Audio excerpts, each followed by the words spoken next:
İlin tarixi Birləşmiş Millətlər Təşkilatı tərəfindən Ümumdünya Velosiped Günü kimi qeyd olunur. Bu günün təsis edilməsi velosipedin sadə, əlçatan, etibarlı və ekoloji cəhətdən təmiz nəqliyyat vasitəsi olduğunu vurğulamaq məqsədi daşıyır. Ümumdünya Velosiped Günündə insanlar sağlam həyat tərzini təşviq etmək və velosipedin faydalarına diqqət çəkmək üçün müxtəlif tədbirlər və velo yürüşlər təşkil edirlər. Velosiped sürməyi bacarmayanlar və öyrənmək istəyənlər ilk olaraq özünüz cəhd edin. Əgər alınmırsa, yıxılmadan, qorxmadan sürmək istəyirsinizsə, o zaman peşəkar təlimçilərə müraciət edə bilərsiniz.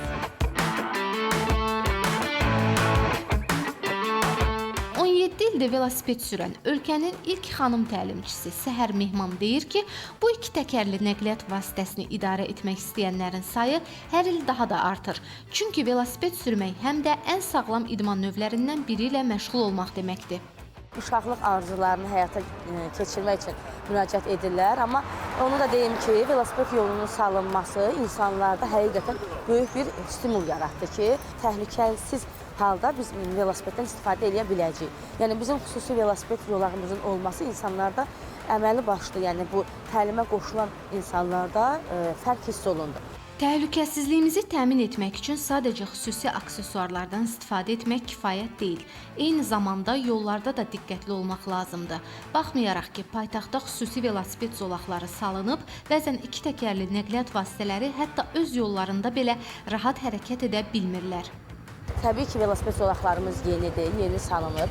Düzdür, 50 kilometrdən artıq velosiped zolaqları şəhərimizin əsas hissəsində var və daha rahatdır. Əvvəllər kəsintiləri var idi, doğrudur, amma indi artıq bir çox yerlərdə demək olar ki, bu kəsintilər bərpa olunub və şəbəkə halındadır. Yəni, A məntəqəsindən çıxıb, velosiped zolağından çıxmamaq şərti ilə B məntəqəsinə artıq rahat şəkildə çatmaq olur.